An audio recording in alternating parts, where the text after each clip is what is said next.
So I got the signal that we're live. I'm a little stunned this morning. All right, so good morning. Hey, this is Andrea Benson, Alvaro de Almeida from the Born to Play Futsal TV show, and welcome to the Barn Burner Network on ZINGOTV channel 251. Please remember to download both the Barn Burner and ZINGOTV apps from their respective app stores for iOS and Android devices. As you download the app, we would love it if you rated the app and left a comment. Both of the apps are free. ZINGOTV is available on Google Chromecast, Amazon Fire, Amazon TV sticks, Roku sticks, and all smart TVs made from 2016 onwards. Today's episode is brought to you by the Women in Youth Sports Leadership Summit. It's a virtual event happening on January 22nd, 23rd, and 24th in 2021. You can learn more at www.womeninyouthsports.com. So today, Alvaro and I are stoked because we've actually been watching Daniel from afar on what he has been doing for futsal in the Bay Area. So today we are interviewing, I'm hoping I'm getting Daniel's last name right, Daniel Verdejo del Fresno. Is that right? That's pretty accurate, so don't worry. Good. Okay, good. Thank you. He is the head of performance, but you're also the co-founder, no, of the Bay Area Futsal Club? That's correct. Okay, cool. So we're going to have an amazing conversation today about futsal. I'm totally stoked about it. But we always do this. It's an icebreaker question. Today's icebreaker question is, and Alvaro is going to love this one, would you rather fart or burp glitter? Okay, Fart. You know glitter, right? Yes. Yeah. Okay, so would you rather burp it out or fart it out? Fart, no doubt. No doubt. I don't even need to think about that. No, Nice. no. The problem first, I need to translate glitter in my head. So to try to find the connection with that, and now I know what it is. Okay, that's fine. But Andrew, I really need to understand where you're getting this question from. No, don't need to answer right now. Let's keep this. Okay. That's better. But I keep this inside my pants for sure. Oh my God. Nice. Okay, fair enough. Sure. And actually, I'm the same. It'd be difficult to talk. Like if you had to burp glitter out, it would just get everywhere, all over your food. So yeah, I'm totally the same. Exactly. It's good that we are on the same page. It is good that we're on the same page because now we're going to talk about futsal. That's nice. And that was the icebreaker. All right. So on a serious topic now. So Daniel, can you just give us a bit of your background when it comes to futsal? Yes, no problem. So, I'm Spanish. I was born in Spain. So being a Spanish guy is like in South America, you grow up playing futsal. So I played futsal when I was a kid, but then I stopped playing pretty soon, to be honest. I stopped playing when I was, I don't know, maybe 13, 14, because at the same time I was running. And since then I've been running, and I've been running at a decent level. So I stopped playing there. However, I still like futsal, so I studied futsal. I did my licenses about coaching, and then I had an opportunity to go to England in 2008 because I received a scholarship for my PhD in exercise and sport science. So I went to England in 2008, and over there I started to work in futsal with Manchester Futsal Club, and I stayed 2 seasons over there. Then I moved to Sheffield FC Futsal, 2 more seasons, and then I moved to Loughborough Futsal and the International Futsal Academy. At the same time that I was working with those clubs, 2 seasons in each, I started to work with the federation, with the FA, and I was fortunate enough to spend almost 7 years working with the England futsal national team between 2010 approximately until I moved here to the US in 2016. I moved here in 2016 to California because I had another offer to work in a futsal academy. Then I created my own club. in that period of time, I also collaborated with in America with the PFL, with the Potential Professional Futsal League. I was coaching as an assistant coach the US national team, the PF US national team, in a couple of events in Texas and Florida. And then, as I mentioned in the introduction, during the last winter, I had an opportunity to work with the Libya futsal national team as an assistant coach and fitness coach, sports scientist in the African Cup of Nations to try to qualify for the World Cup. The top 3 teams, they qualify, and we finished 4th. So, we missed out in the last game. But it was very tough if we talk about just the sport, about missing, the opportunity to win a bronze medal and to qualify the team for the World Cup. But it was like a super, super good experience, like personally, because of the situation basically in Libya. It was like super interesting to witness and to see how they live, and we can go there a bit deeper if you want into that. So basically, that has been my journey. Wow, that's amazing. Thank you. Yeah. Wow. It's a lot of stuff to talk about this introduction right there. So the way you were describing, Daniel, and being honest with you and open here, the way I when I send a message to you, we have been working and watching and reading a few things that you have been doing for futsal. And before I start my sentences here, thank you for that. I think futsal needs more people, more professionals like you that really are interested to make and to push that agenda forward and help to develop the sport. It doesn't matter where, literally in your case, it doesn't matter where in the world you want to make it work, and that's what you are doing. Thank you for that. Right off the bat, what are the main difference between, we always talk about, I have my experience from Brazil, I have my experience here in Canada right now, I'm creating that experience here day after day. In your opinion, what are the difference between the futsal that you saw and you grew up playing in Spain, in England, that you experienced for a long time, now in US, and this short period in Libya, and other experience you have? What are the main difference? Let's focus on adults at this point. Okay. So I think in South America, I've never been there, okay? I've never been in South America, but I think in South America and in some countries in Europe, they see futsal as a sport. Of course, it is smaller than football, but it is a sport. And nobody talks how good you could be in football if you play futsal. Nobody talks about that.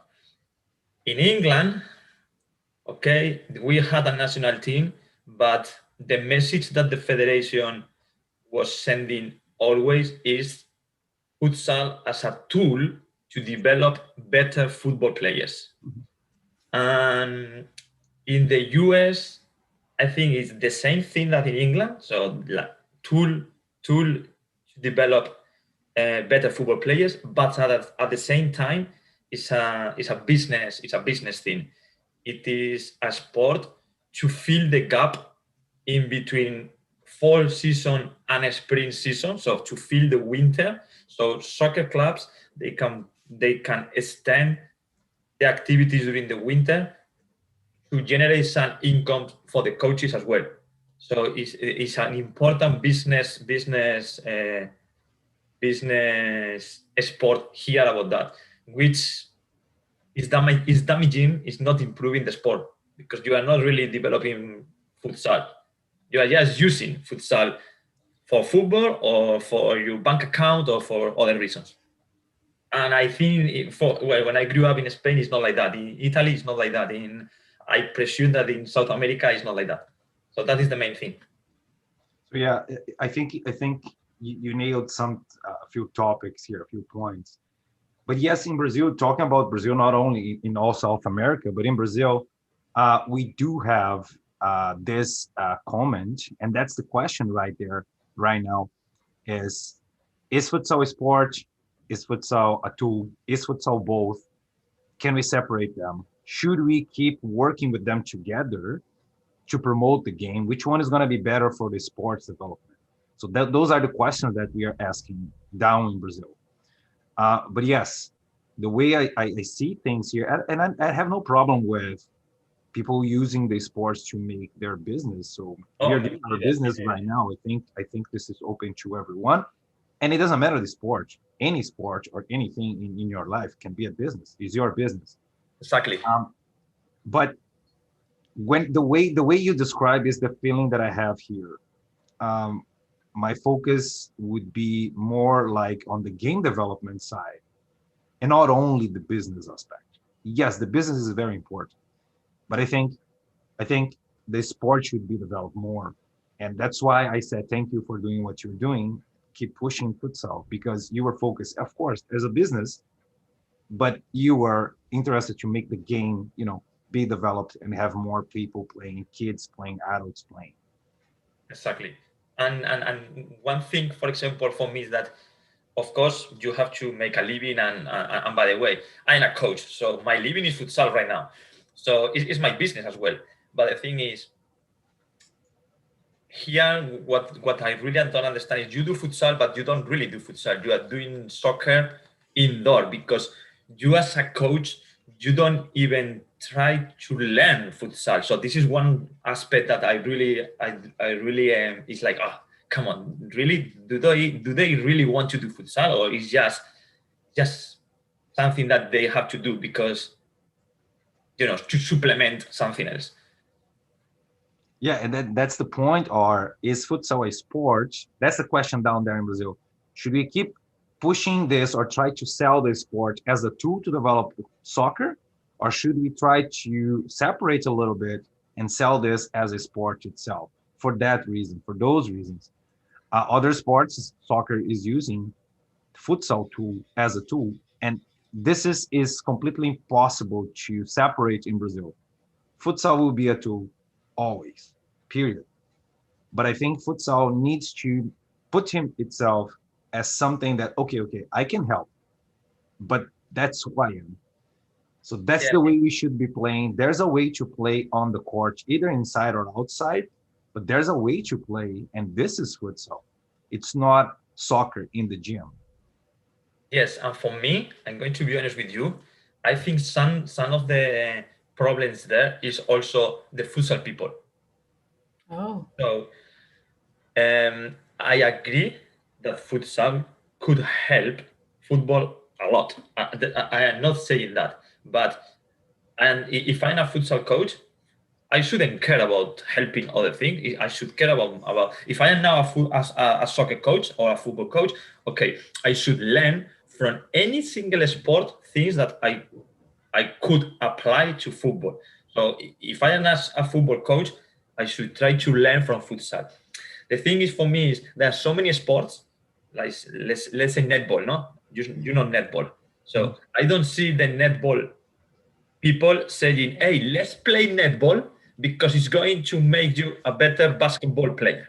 I don't see Rugby. rugby saying, hey, let's play rugby because it's going to make you a better American football player, which is true, by the way.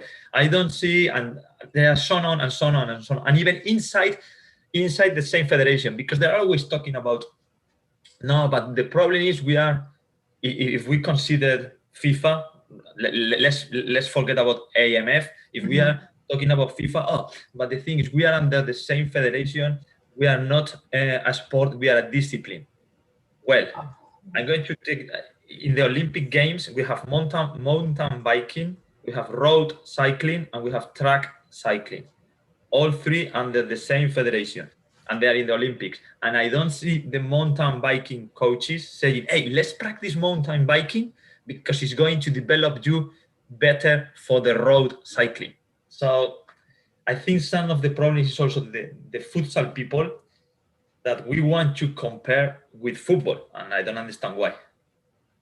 No, I agree with you, but I think the way we are doing down in Brazil, like bringing my experience down there, it's because I think it's easier to sell. We always use soccer. Yes, I agree. Easier to sell and show people. So for example, when I start to explain what futsal is here where I live, we always use soccer. We always use soccer to give a reference. So, okay, so why am I going to play this if I can play soccer? And then the easy way is if you play this, you're going to be better there. Yep. And then we're always settling the product, I would say, or the sport as something, as a tool to get there and be a better player as a soccer. And that's the question down there. Should we separate and stop doing this right off? Or should we keep going and working together? So that's a huge conversation down in Brazil. That some professors, some coaches in Brazil, they are saying that probably we don't have that, but probably soccer teams, they should be paying a fee for futsal clubs for building and creating those players for soccer teams. Yes. Because they in Brazil, as I said, is difficult to separate futsal from Yes, from soccer, from any player. They played futsal because you have at school, you have in parks, you have everywhere you go. You have a futsal court. And also now in Brazil, I've been talking with some clubs in Brazil and like football clubs, and most of them they are even implementing futsal in the youth as a 1 day a week or 2 days a week, depending on the club. So yes, they are using futsal, which for me is great, by the way. For me, it's great. But they're doing this officially right now. Yes, in the past But they did. what happened in real life is, okay, I am your soccer player, but there is my coach as a futsal player, as a soccer player in club A. He coached me twice a week, and then Yes. we play on Saturday. So the other 2 days of the week, I play futsal for another club, Yes, for another club. So I cannot say that just because I play for Daniel, I am a very good player. The overall experience is making me a player that I am right now. Meaning, if clubs like Vasco da Gama, like now is implementing, Flamengo is official more right now. Palmeiras always had, Santos always had in Brazil, Corinthians always. Um, all those players, they are playing officially for the club. But the connection between the department, the futsal department, and the soccer department, it's not the best as it should be. I know. So what I'm saying here is just trying to make this work is the player plays soccer. And even if the official club doesn't offer futsal, they are playing futsal somewhere. That's my point. So it's part of their lives, like street soccer, like free time playing futsal and ball games, any place. I think it's a difficult answer because also you can see from the other perspective. Is futsal really making those players in football, or is the training that they receive in football what is making the foot? You know what I mean? The futsal, Nice. Yeah, that's where I want to go. That's where I want to go with you because I know how much you studied this. That's where I want to go with you today. Or is the time that the players they are playing on the streets on their own what is making them to be that good? I think it's a combination of everything. Exactly. Yeah, everything. Because, for example, one question, last Congress that I was participating down there the question was very simple. When does your player start learning soccer? So which environment is teaching soccer for your player? The club, the street, the school, the free time? Where? Where do you teach soccer to the kids? The question was about soccer. Yes. Okay. But I think we can scratch soccer and put futsal in there, or both. Either way works. Yes, definitely. So where and when are the kids learning soccer or futsal? Probably we don't really have a right answer. Perfect. It will depend on your environment, or it will depend on so many things, and I think that is why it's very difficult to answer that. Like to give a general answer valid for everybody. If you're a product, if you understand that you are a product of the environment you are living in, the skills what you have, and the connections between you and that environment, everything works. Everything is making you to get here or to get there. So all the experience you were exposed to is going to make you that better player. That's the way I am trying to understand that answer right now. But yes, everything can help your player or the best player to be a good player. Okay, but should it though? Because okay, but that's the question. Should it? Should it not just be so? Should it not just be focused on futsal? Because I can use the hockey example, right? Played street hockey, played road hockey, but at the end of the day, you play hockey, right? Like futsal should stand on its own. No, like yes, it is messy. Okay, you can play street soccer, you can play futsal, but should it not just be? Yeah, I don't know. Just should it not just be more about futsal and not so much about where you came from? Yeah, because it is messy. But I think you were describing it in a different way, using hockey as an example to explain that all experiences, it doesn't matter where the surface is, the type of the roller you are using, whatever name we have, that thing you put on your foot to play hockey. Skates. Thank you. Skates in Portuguese is something different. Is the skateboard? Okay. That's correct. Yeah. So 2-1. So we won. Fine. Anyways, it's a democracy. So anyways, so what you're describing is, I think, is the same as I am trying to describe here. Yeah. I'm not focused on if futsal is a sport or not at this point. What I'm saying is, to be a better player, that kid, it doesn't matter the sport he's going to play or she's going to play, she has been exposed to many different experiences related to that sport. In your example is hockey, different sort of hockey, different ways to play hockey.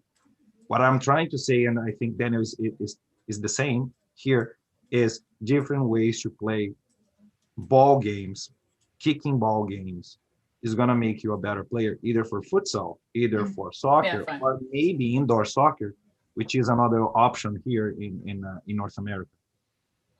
I developed something that I don't know if you saw, and also I developed something, and then I saw that after I developed it, I saw something from an Uruguayan coach. He's from Diego D'Alessandro. He's the head coach from Uruguay, and basically it's very similar. And we understand, let's say football. Football is like a big family, like a big tree that you have, like, to get to the 99% of everybody wants to get a football players. So basically, let's put football on the top. Mm-hmm. To get to the top, you have in a perfect pathway, you should be playing 1v1s, 2v2s, 3v3s, 4v4, 7v7, 9v9, until you get into the 11v11. And then part of this tree or part of this family, you have futsal and you have beach soccer. There are just other different pathways. And I think as coaches, we should provide our players with as many opportunities to play as possible, and then they decide or where to go, which direction. But basically, we should develop them. We shouldn't just trying to funnel them into just one path. No, I saw that study. I saw your study about that, and I didn't see the Uruguayan study, but I saw the Belgium study, because they are all, yeah. So, but again, we're not inventing. I think we're not inventing the wheel. I think I'm not. A very good way to see pathways and possibilities to develop those players. Exactly. So if you don't have, for example, if you don't have the free time, if you don't have other sports, if you only have soccer, and that kid only plays soccer, what is the best way to develop that kid? Yes, exactly. Offering everything. I think that's the way I understand your yes, you are right. Study, the way you post that and explain that. Am I wrong? No, you are perfectly right. And by the way, it's not. I don't know. I think I really feel that the football is always behind other sports in for whatever reason. We have even the example of basketball, that basketball is 5 versus 5, but they invented so many years ago mini basket, where the court is reduced, they play 3 versus 3, the baskets, they are smaller, blah, blah, blah, blah, blah. So most of the sport, they are trying to adapt the sport to basically the population that is playing, so the kids, the age, and everything. But in football, it's super difficult to changes to make those changes. Super difficult. But I think the whole structure is super difficult to make changes. If you see rules, for example. Yes, definitely. So if you think like that, like the boards, when they change one rule, we have been talking, or journalists or specialists in soccer, they are talking about the possibilities of changing many years ago. Yes. And then we have that change, or not. Hey, we're going to keep talking. So yes, it is. The changes are too slow. Too slow. That's the word. And to be honest with you, why am I going to change? I don't agree with that, but why am I going to change if we are one of the sports that the majority of the population in the world either play or watch, or pay yes. and consume that sport as a business? Again, come back to business. There's no way to separate the business aspect of that. Yes, you are right. So talking about business, how is futsal in US on the development aspect for kids right now? Forget COVID. Let's try to forget we are living in the before COVID hits. Okay, so futsal in the US is, I think the right word is very fragmented, because there are so many, between quotation marks, federation. There are so many federations that they are trying to run the sport, which actually they are not federations. They are just companies. They are businesses that they run regional and national championships, which is basically a tournament, one weekend tournament that you register your team and you play over there. The real federation, which is US Soccer, they only control the national team, and the national team has been non-existent for 4 years until this year, and then COVID hit it. So we have US Soccer controlling the US national team, but then there is no regulations about futsal. It's just different federations. You can go with US Futsal Federation, or you can go with US Youth Futsal Federation, or you can go with USA Futsal, that now is called United Futsal, and they organize different things. This is one of the problems, in my opinion, because there is no leagues. Or the leagues, they are local leagues that they are organized just during the winter months because of what we spoke before. They are not real national or regional championship, like real ones, like official ones. It's just different companies, so it's like a tournament. So what happens is it's very difficult. It's very difficult to have a futsal team training futsal only, like twice a week, 3 times a week, because then there is no leagues to compete on. It's just one tournament in December, one tournament in March, one tournament in July. What do you do between those gaps? So it's very difficult to compete against soccer, because I want to play. Kids want to play games, let's be honest. Then, in my opinion, one of the other problems is the coaching education. There is very few coaching education available in the US. There is no coaching education at all regulated. Like US Soccer does nothing about coaching education. There are all these federations or small associations in the Northeast. There is one that they do small courses, but there is one, I know that there is one online, but there is not a real pathway to develop coaches. So if you don't develop coaches, which basically are the people who teach the sport, it's impossible to develop the sport, because at the end, it's impossible to play futsal because you are playing something indoor that is with a ball and it's 5 versus 5. And then you don't have competitions. So it's very difficult to get people doing that. And also, you don't have a national team that kids, they see, oh, there's a national team over there, and maybe in the future, there is no reference. There is no pathway, basically. So there's no, but US had a few years ago, had a decent, I would say, for CONCACAF, A decent So- national team, man national team, or am I wrong? So Because what- I know the way you were describing looks like Canada without the federation problem. Okay, so what happened Three, is, four federations you have in US, we don't Yes. have those here, but we share the same problems that you were describing. so what happened is they have the national team. The team always participated in the CONCACAF. Usually they took the players from indoor soccer. Some of them pretty decent. So they did a couple of times they did pretty good in CONCACAF. In the last CONCACAF, which we are talking now about 4 or 5 years ago, usually in the CONCACAF it is in the past eight teams they try to qualify for, well, they put themselves into the CONCACAF. But in the previous one, it was 9 because Canada applied. So because of ranking, before the CONCACAF, it was a playoff game between Canada and US. So basically the winner, and it was home and away. Technically it was 2 games, no? Yep. So the winner of that game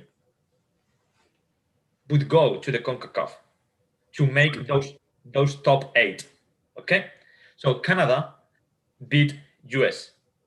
Basically, in the last CONCACAF, US couldn't participate. That was the moment that the federation stopped, for whatever reason, the US national team, and that was 4 or 5 years ago.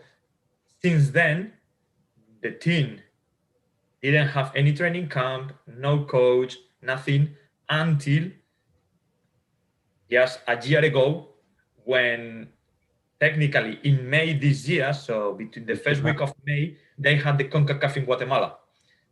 So they put a new head coach, Dusan, new technical staff, and they started the program again. They did a couple of training camps. They even traveled to Europe. I think it was the very end of February, beginning of March. They went to Europe to play a tournament. They played 5-6 games over there. They came back, COVID hit it, and they stopped again the program because of COVID. The CONCACAF was cancelled. So right now, I don't know when the CONCACAF is going to happen. Probably, I don't know, February, March 2021. So I presume that the US will put a team there because this year the CONCACAF is huge. 20 countries apply for, so from 9 teams to 20. So you can see the futsal is like boom, it's going up. Yeah. So that's the situation here.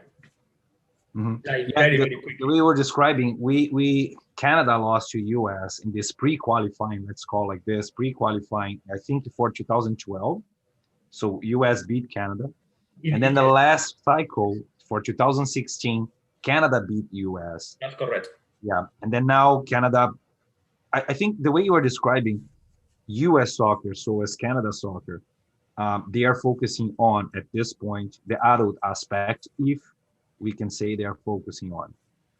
Here in Canada, what I can say is we have the national tournament, the national championships for men, adult men. We have that. It's like 4 days competition. You play like 4 games, and then we have the national championship champion. And so Canada Soccer is focusing on the adult aspect, and then Canada Soccer is giving the opportunity for local federations or associations, soccer associations, to run futsal programs if and when they want to. So in our province in BC, right now, we had a few I would say times we tried to do something here. There were a few programs that the local federation put in place, but nothing to develop the sports and with a frequency like every other month or every other season, I would say, even even during the winter times, because here in BC, soccer is played during the winter. So even here, we cannot make that connection, like play during summer, soccer during summer, and play futsal during the winter. Here in BC, we can't.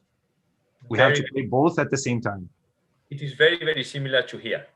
Okay. So, but the different thing is that here, US soccer doesn't even run the national championships. Okay. So who runs it? For adults. For adults. So there's no US championship, or there's no official championship. Like, for example, today, there is no official championships. The official championships, they are run by US Futsal Federation, which is basically an association that has been doing futsal for 32 years. And you're not connected to the national federation. and technically they are related as a affiliated association to US soccer, but it's not really US soccer running the so I think that is one of the big problems there. Yeah, and then meanwhile we're talking about this. For example, in Sao Paulo, we had 2 days ago the final Paulista Championship. Yes. Final, adult final. And then a note here, Pedrinho, former goalie of mine, was champion, playing for Intelli. Nice, I'm very happy. He was 11. When he was 11, he was my player. And now he's playing adult. Nice. Anyways, I'm getting old. The coaching that you did. I'm getting old, man. And then today we have Corinthians and Magnus for the national. Today at 1 o'clock, I think. Yeah. Well, yeah. 6 o'clock in Brazil, I think, is 1 o'clock. 6 o'clock in Brazil. I cannot wait to watch that game. It's gonna be a very good game, man. I'm gonna be working, but it's gonna be a very good game to watch. Yeah, so that's the difference. So we have a lot of things going on some places. Yes. And of course, if we start talking about problems down in Brazil, we have a lot. Oh yeah. In Spain too, eh? So in Spain too. I'm saying there is no problems in Spain. For sure. But here, what I can tell here, we don't have the kids development. So when we talk about national federations, we are focusing on adults, and normally men, not women. Men, adults. We don't have the kids. The kids is responsibility for the local association. And I think I don't know if this is working, at least here where I am. I know. I don't think here is working either. So I have a question. And do you think the professional futsal league would make a difference? Because at least it would give kids a bit of a pathway, and it would kind of get coaches involved, and it would sort of put a more professional level or spin to the sport in the US? Technically, yes. So technically, yes. I think that could change the sport. However, I don't know if it's going to be happening soon or not, because they have been delaying, and there are not even news right now about when they are thinking about starting or not. So I don't know. I don't really know if it will happen ever. Oh, interesting. Okay. Hopefully it will, because I really think that will help futsal in the whole country. But at the moment, I don't really know. Interesting. Because I think about, you mentioned indoor soccer, right? And there's the MASL, and that's where, for the Canadian men's national team, that's where some of the players come from. And it's a good, it's a good incubator, so to speak, right? And it gives the players another option, soccer players or futsal players another option, right? So. In one hand, Andrea, the way I see AMSL. Yeah. And I would like to hear from you, Daniel. How do you see AMSL as a product there in futsal and in US? Because they are making looks like a good business out of that sport, the indoor soccer. And then we don't have anyone from the business aspect to say, okay, let's make it work for futsal. Let's make it a business, a product. Let's sell this. Let's make it work. We're going to have players here. We're going to make this more professional for the spectators, for someone that is going to watch, for someone that is going to experience that at home or on the gymnasium, in the gymnasium, when we can go to the gymnasium again. So do you think that indoor sport, indoor soccer in US first, it's how do you see indoor soccer? And do you think, should we have more companies, but companies that really want to push the sport forward, develop the sport? Should we have more people trying to invest in futsal and make it work? So I don't really know a lot about indoor soccer. Okay. That's the first one. The second one is, I know that indoor soccer was huge here. Slowly it's going a bit downhill, and I think that they are losing. But yes, the business model is there. And then if we see NBA or if we see the National Hockey League, I really think that in the US, they have the business model perfectly. And if they really invest in any indoor sport, yes, it would be very, very successful. I am completely sure about that. But we really need these businessmen to really put a plan together, invest, and then develop the sport. But I really think that because of the mentality, because of they like a high scoring systems, because of the show that they create in the sport event, I think they have the conditions to be a very successful sport in the future. But let's see if we need that push from income, basically from money. I know, agree. Andrew, do you have something? Yeah, so okay, so actually leading off that, so this, let's just be honest, this interview has gone completely off the questions, which is great. So I guess my question to you is, in a perfect world, how would you like the US system to develop futsal? Well, I think it should be a pathway, which I mean like competition for every single age, and there is a pathway, so everybody can play futsal if you are under 8, under 10, under 12, under 14, 15, 16. Then of course you have a national team, you have a female national team, then you have under 21s or under 19s, the same for boys and girls. So it's not really difficult. You only have to copy what you have in football and create the same in futsal, and there is a pathway straight there. Of course, for that you need money. Yeah. But it's exactly the same. You have the coaching education in football, you create the same for futsal. Different licenses, A, B, C, the pro, everything. And that is how you develop a sport, basically. Yeah, agreed. And so, so kind of going back to your original question, do you think it's sort of it's on the futsal player and the futsal coaches who talk about what soccer is, like they talk about it as a development tool that kind of, again, doesn't help that player pathway? Because we see the same thing in Canada, right? There is no player pathway for futsal, and we have we've had tons of kids that say, "Oh my God, they love futsal," but there's nowhere to go, right? Yes, and also here, this is something very, very particular for in the country, and this is different from all over the world. Here, you have soccer in the university. Okay. Which basically could give you a free education, which is very expensive here when you are 16, 17 years old. So some players, they really focus on soccer because when they finish high school, they really want to get a scholarship to go into college. And this is something that in futsal we cannot offer. This is something that is completely different here. So you think if we had futsal at NCAA, if futsal gets somehow into the college competition, the picture will completely change. Completely. School system, Andrew.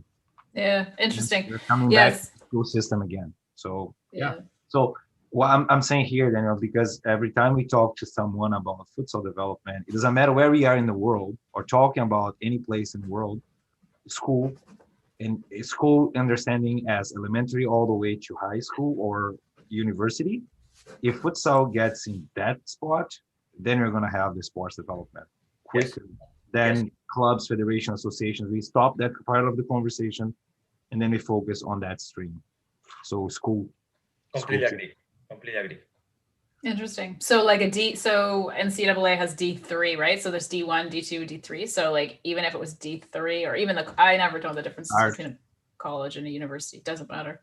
Start somewhere. Yes. Start somewhere.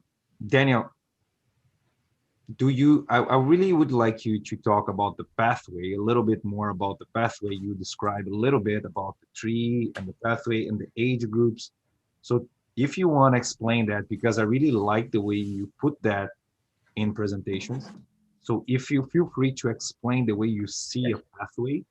So I don't know if it's going to be applicable for any place in the world, but most of the places, I think they could benefit from your way to see that pathway. So feel free to Okay, describe so and explain your at the idea. at the very bottom, in my opinion, you should develop physical literacy. So motor skills like jumping, jogging, crawling, all these things, hitting, striking, throwing, the motor skills from the kid. Then we should start in a format that is, for me, of course, we have to modify the size of the ball, and we have to modify the size of the goal, and we have to modify the size of the field, okay? But the format is 1v1, okay? So you should start doing a lot of 1v1s, in my opinion. And I took this from different, as you mentioned, Belgium, Spain, England. So I think you should start with 1v1. Then there's no goalkeepers. Then you should jump into a 3v3. Still no goalkeepers. And this is, I didn't invent that. That Horst Bain, the Netherlands guy, did that like 40 years ago. He called it fan niño. So you play 3 versus 3. Depending on the level, maybe you can put 2 small goals at each end. So basically you are playing with 4 goals.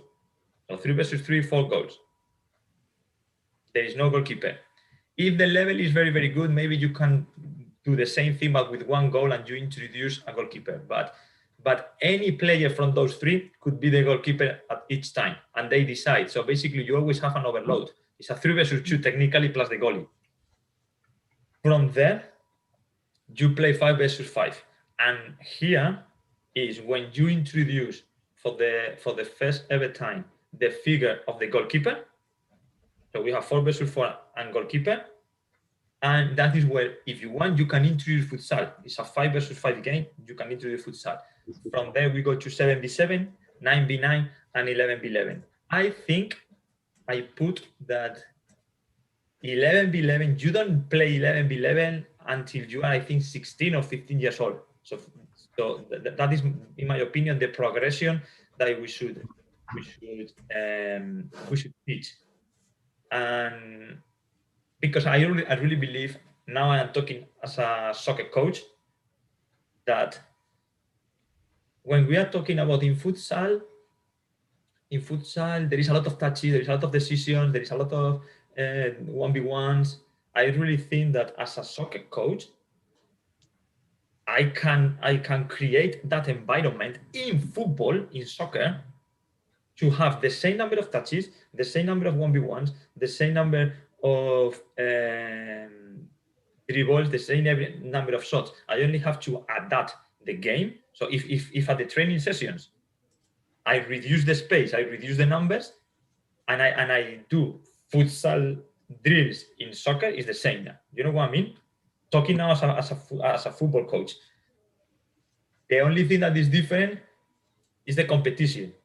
That is what I created, this pathway: 1v1, 3v3, 5v5, 7v7, 9v9, 11v11 in the competition, because the competition gives something different that you cannot create in training. So for example, if a player at the back in any format loses the ball because there is a mistake and they score, that feeling about, oh, I did a mistake and they scored, and now we are losing and we lost the game because of me, you are learning from those mistakes. And is the feeling of risk, is the feeling of having that responsibility. If you are playing with 10 years old, a 7 or a 9v9 game, the striker doesn't even go back to defend. He has no responsibility about defending. So if the team loses, it's okay. I didn't have any responsibility. When we reduce the space and when we reduce the number of players, what we are creating is an environment that every single one is involved in the game. Even the goalkeeper. So even if the ball is on the other goal, even the goalkeeper is involved, because if they play back, I have to be ready to maybe control the ball and play to the other side. So everybody is mentally engaged the 100% of the time that you are on the field. And that is what we want. We want players that they are thinking, they are engaged, they are making decisions as much as possible. And that is, you only create that by reducing the numbers and by reducing the space that you play on. Yeah, you need to be participating at all time. There's no way for you to rest or hide in the small-sided games. It doesn't matter. Again, it doesn't matter if it's futsal, street, whatever, Exactly. number of players on that game. So yeah, you need to participate in all moments of the game, in all phases of the game. You need to be there. That's why maybe we don't have time to go inside methodologies right now, but I think that's why game-based methodologies or player-based methodologies or environment-based methodologies are much better and develop much more than only the technique based. I'm not saying technique is not important. Yes, it is, but it's just part of the whole. It's not the most important thing. It's one part, the whole system. In the culture in Spain is like we have the cycle about perception, decision, execution. So when you perceive, you see things, then you make the decision, and then you execute what you want to do. The technique is the execution of what you thought after you saw. It's not less important, but it's not the first one. Exactly. It's the less part. Oh, of course, you need to deliver very well. It doesn't matter if you see, select the best answer, but don't execute very well. Again, is very important. But again, we have someone saying, our Eduardo is saying that. We've got like 2 minutes left. Okay, so thank you for this conference. So I'm going to do a bit of a wrap up now. So thank you very much for your taking the time for us today, because really what we touched upon and why we'd love to have you back is you talked about coaches education. And, you know, I just listened to you talk about, you know, for the last 10 minutes, what the nuggets that you shared and how soccer, even with, because I know in our federation and our provincial federation, we have to follow certain rules and regulations and how it's coached, but just the methods that you were describing, it's really, it's beneficial for everybody. Should hear that and understand, as Alvaro talks about all the time, actually, is it's game based. It's not drills. They don't really help. So Daniel, I know we have 2 minutes or less than this right now. Yes. Is there any question you would like to address or you'd like us to ask you and you didn't do? Is there something that... I only want to, you know, say publicly, like, thank you, Andrea, and thank you, Alvaro, for inviting me. It has been a very, very good conversation because we didn't follow the plan at all, and I like that. No, which was great. But for the records, we did a plan. We had a plan. We had a plan. We had a plan. That's something. We had a plan. All right. Well, I'm gonna wrap it up.